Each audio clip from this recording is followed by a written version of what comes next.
दोस्तों अगर आपसे मैं कहूं कि आप इस वीडियो को देख लेंगे तो सीटेट के लिए दोस्तों आपको यूट्यूब पर अन्य दूसरे वीडियो देखने की ज़रूरत नहीं होगी। तो ऐसा बिल्कुल भी गलत नहीं मैं कह रहा हूं, क्योंकि दोस्तों मैंने अपने इस वीडियो में आप लोगों के दिमाग में जितने भी सीटेट से रिलेटेड प्रश्न आते हैं उन सारे प्रश्नों को दोस्तों यहाँ पर शामिल किया है और उन सब के उत्तर देने का प्रयास दोस्तों मैंने इस वीडियो के माध्यम से किया है। क्योंकि दोस्तों समय बहुत कीमती होता है, इसलिए दोस्तों मैंने अपने इस एकमात्र वीडियो में आप लोगों के लिए दोस्तों सीटेट की संपूर्ण जानकारी दोस्तों यहाँ पर शामिल की है। और इस वीडियो में दोस्तों आप लोगों को देखने को मिलेगा कि सीटेट के लिए कौन कौन आवेदन कर सकता है। अगर आप सीटेट के लिए ऑनलाइन आवेदन करना चाहते हैं तो यहाँ पर इसकी पात्रता क्या रहने वाली है उसको दोस्तों मैंने डिटेल में इस वीडियो में बताया है। सीटेट में दोस्तों कितने पेपर होंगे, आप सभी लोग जानते हैं कि एक नोटिस दोस्तों काफ़ी ज़्यादा वायरल था जिसमें सीटेट के 4 स्तर पर होने की बात कही गई है। ऐसे में क्या सीटेट दिसंबर से ही हमारा 4 स्तर पर परीक्षा होगी या फिर दोस्तों हमारी 4 स्तर पर परीक्षा नहीं होगी। नेक्स्ट बात दोस्तों यहाँ पर कि क्या सीटेट के सिलेबस में हमें कुछ ना कुछ बदलाव देखने को मिलेगा या फिर दोस्तों हमारा जो पुराना सिलेबस था उसी के आधार पर हमारा परीक्षा करा ली जाएगी। इसके बाद दोस्तों क्या सीटेट का पासिंग मार्क्स रहने वाला है। अगर आप कैटेगरी से बिलोंग करते हैं तो आपके लिए पासिंग मार्क्स क्या है, अगर आप अनरिजर्व कैटेगरी से बिलोंग करते हैं तो वहाँ पर आपका पासिंग मार्क्स क्या रहने वाला है, इसके बारे में भी हम चर्चा करने वाले हैं। साथ में दोस्तों बात करेंगे कि सीटेट का जो नोटिफिकेशन है वो कब तक हमें देखने को मिल सकता है। इसके बाद बात करेंगे दोस्तों और नोटिफिकेशन आने के बाद कब तक हमारा सीटेट का एग्ज़ाम हो सकता है। साथ में बात करेंगे दोस्तों क्या सीटेट का एग्ज़ाम दोस्तों साल में एक बार ही कंडक्ट कराया जाएगा। इन सब के बारे में दोस्तों एक एक करके बात करेंगे, तो वीडियो आप लोग लास्ट तक देखिएगा। वीडियो पसंद आए तो वीडियो को लाइक करिएगा, चैनल को सब्सक्राइब नहीं किया तो चैनल को सब्सक्राइब कर लीजिएगा और वीडियो को जितना ज़्यादा हो सके उतना ज़्यादा शेयर कर दीजिएगा। तो सबसे पहले दोस्तों बात करते हैं कि सीटेट के लिए कौन कौन आवेदन कर सकता है। तो यहाँ पर आप लोगों को बता दूँ कि सीटेट के अगर पेपर 1 की बात करें और पेपर 2 की बात करें, ठीक है दोस्तों, तो पेपर 1 में दोस्तों यहाँ पर क्या होगा कि पेपर 1 हमारा पीआरटी के लिए होता है, यानी कि 1 to 5 के लिए होता है। पेपर 2 जो हमारा होता है वो होता है 6 to 8 के लिए। यानी पेपर 1 हमारा 1 to 5 के लिए होता है प्राइमरी विद्यालय के लिए और पेपर 2 हमारा होता है 6 to 8 के लिए। तो पेपर 1 को अगर आप ऑनलाइन करना चाहते हैं तो आपके पास दोस्तों यहाँ पर क्या होना चाहिए, डीएलएड की डिग्री होनी चाहिए, आपके पास डीएलएड होना चाहिए। इसके साथ साथ दोस्तों जेबीटी आपका कंप्लीट होना चाहिए। अगर आपके पास ये चीज़ें हैं तो आप दोस्तों यहाँ पर जो है पेपर 1 के लिए ऑनलाइन आवेदन कर सकते हैं। इसके बाद दोस्तों बात करें पेपर 2 की। पेपर 2 में दोस्तों आपके पास बीएड होना चाहिए।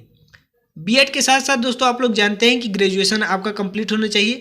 अगर आपने ग्रेजुएशन में दोस्तों यहाँ पर बीएससी कर रखा है तो आपका जो सब्जेक्ट कॉम्बिनेशन बनेगा वो दोस्तों बनेगा मैथ और साइंस का, ठीक है। इसके बाद अगर आपने बीकॉम या फिर बीए कर रखा है तो आपका जो सब्जेक्ट बनेगा वो बनेगा दोस्तों एसएसटी का। ये दोस्तों बनेगा बीए के लिए और बीकॉम के लिए। तो अगर आपने बीए या बीकॉम कर रखा है तो आपका जो सब्जेक्ट होगा वो होगा एसएसटी। अब बात ये आती है कि क्या हम अगर अपीयरिंग में है तो क्या हम पेपर 1 के लिए और पेपर 2 के लिए ऑनलाइन आवेदन कर सकते हैं।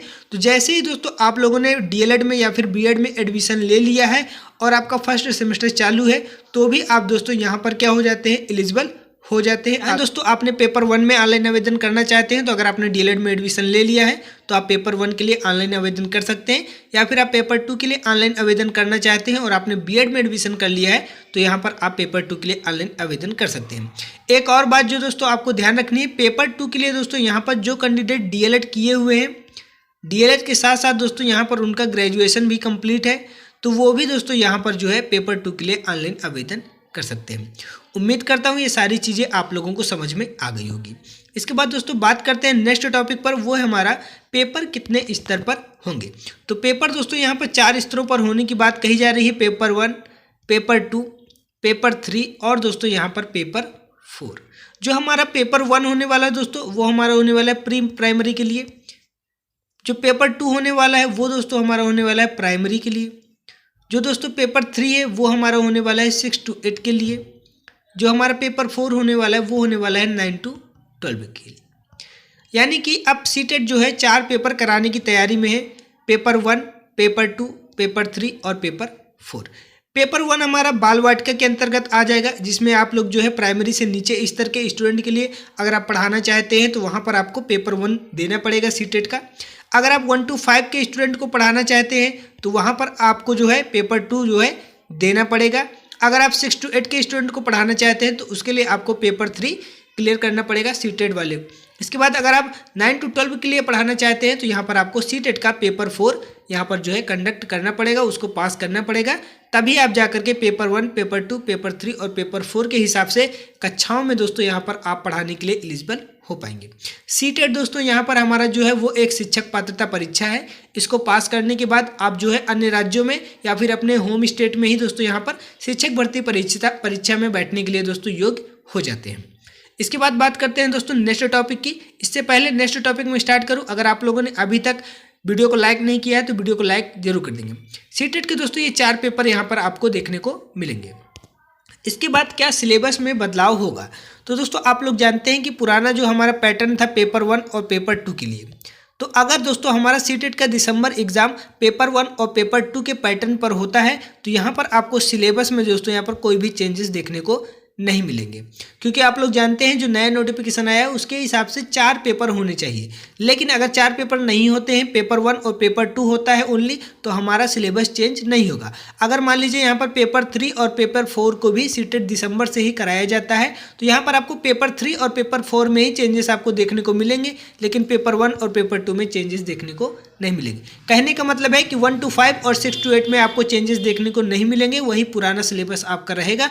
लेकिन जो बाल वाटिका और यहाँ पर 9 to 12 के लिए हमारा सीटेट का एग्जाम होगा उसके लिए पूरा का पूरा नया सिलेबस दोस्तों यहाँ पर आपको देखने को मिल जाएगा। उम्मीद करता हूँ आप लोगों को ये बात भी समझ में आ गई होगी। नेक्स्ट टॉपिक पर बात करते हैं दोस्तों। नेक्स्ट टॉपिक हमारा रहने वाला है पासिंग मार्क्स क्या होगा। तो पासिंग मार्क्स यहाँ पर कैटेगरी वाले स्टूडेंट के लिए और अनरिजर्व कैटेगरी वाले स्टूडेंट के लिए अलग अलग होता है। अगर मैं यहाँ पर दोस्तों बात करूँ यूआर के लिए यानी अनरिजर्व कैटेगरी के लिए, तो अनरिजर्व कैटेगरी के लिए दोस्तों जो पासिंग मार्क्स हमारा रहता है वो हमारा रहता है दोस्तों 90 मार्क्स। अगर आप अनरिजर्व कैटेगरी से बिलोंग करते हैं तो आपका जो पासिंग मार्क्स रहेगा वो रहेगा दोस्तों 90 मार्क्स। अगर आप कैटेगरी से बिलोंग करते हैं तो कैटेगरी वाले स्टूडेंट के लिए दोस्तों जो पासिंग मार्क्स रहने वाला है वो रहने वाला है दोस्तों 82 मार्क्स। तो इसका मतलब है अगर आप अनरिजर्व कैटेगरी में तो आपको 90 नंबर लेकर के आना है, 90 प्लस मार्क्स। अगर आप कैटेगरी से बिलोंग करते हैं तो आपको 82 प्लस मार्क्स लेकर के आना है। लेकिन चाहे आप कैटेगरी से हो चाहे आप अनरिजर्व कैटेगरी से हो, आपको क्या करना है कि 90 से ऊपर मार्क्स ही लेकर के आना है। क्योंकि दोस्तों आप लोग जानते हैं कि जब कभी अदर स्टेट में वैकेंसी आती है तो वहाँ पर दोस्तों आपको जो है अनरिजर्व कैटेगरी में ही काउंट किया जाता है। तो अगर आप अनरिजर्व कैटेगरी में आते हैं तो वहाँ पर जो आपका मार्क्स काउंट होगा वो आपका 90 नंबर यहाँ पर काउंट होता है। तो कोशिश करिए कि 90 नंबर से ऊपर मार्क्स लेकर के आ पाएँ, तभी आप जो है अपने स्टेट से अदर स्टेट में भी परीक्षा देने के लिए एलिजिबल हो जाते हैं। इसके बाद बात करते हैं दोस्तों नेक्स्ट टॉपिक की कि नोटिफिकेशन कब तक आ जाएगा। तो सीटेट का जो नोटिफिकेशन है दोस्तों वो यहाँ पर जुलाई महीने में आ जाना चाहिए था, उसका एग्ज़ाम हो जाना चाहिए था। लेकिन सीटेट जुलाई जो हमारा था दोस्तों, जो सीटेट जुलाई हमारा था वो जो है कैंसिल हो गया। कैंसिल होने के बाद अब बात है कि हमारा सीटेट अब हमारा दिसंबर में कंडक्ट कराया जाएगा। तो दिसंबर में अगर सीटेट का एग्ज़ाम होना है तो इसका नोटिफिकेशन दोस्तों आपको अगस्त महीने में ही देखने को मिल जाएगा। यानी 15 अगस्त के बाद आपको सीटेट का नोटिफिकेशन निश्चित तौर पर ऑफिशियल नोटिस के साथ देखने को मिल जाएगा। इसके बाद आपकी जो ऑनलाइन आवेदन की प्रक्रिया है वो दोस्तों यहाँ पर स्टार्ट हो जाएगी। ऑनलाइन आवेदन के बाद आपकी परीक्षा भी कंडक्ट करा ली जाएगी। इसके बाद बात करते हैं दोस्तों परीक्षा कब तक होगी। तो सीटेट आपका जो होना है वो दिसंबर में होना है। और दिसंबर में भी दोस्तों अगर आप लोग मान करके चले 10 दिसंबर की डेट को, 10 दिसंबर अगर यहाँ पर आप लोग ले करके चलते हैं तो निश्चित तौर पर 10 दिसंबर के आसपास आपकी सीटेट की परीक्षा जो है वो कंडक्ट करा ली जाएगी। क्योंकि दोस्तों आप लोग जानते हैं कि सीटेट जुलाई में हुआ नहीं है, सीटेट दिसंबर में होना है। तो 10 दिसंबर के आसपास आपका एग्ज़ाम कंडक्ट करा लिया जाएगा। इसके बाद दोस्तों आप लोगों का यहाँ पर तुरंत ही 10 से 15 दिनों के अंदर दोस्तों आप लोगों का आंसर की और रिजल्ट भी घोषित कर दिया जाएगा। तो उम्मीद करता हूं दोस्तों ये वीडियो देखने के बाद अब आपको सीटेट में किसी भी वीडियो को देखने की ज़रूरत नहीं है, क्योंकि सारी चीज़ों के ऊपर दोस्तों मैंने बात किया है। फिर भी अगर कोई डाउट रह जाता है तो आप नीचे कमेंट सेक्शन में कमेंट के माध्यम से उन डाउट को यहाँ पर कमेंट कीजिएगा। मैं उनका दोस्तों यहाँ पर रिप्लाई देने की कोशिश करूँगा। मिलते हैं दोस्तों नेक्स्ट वीडियो में।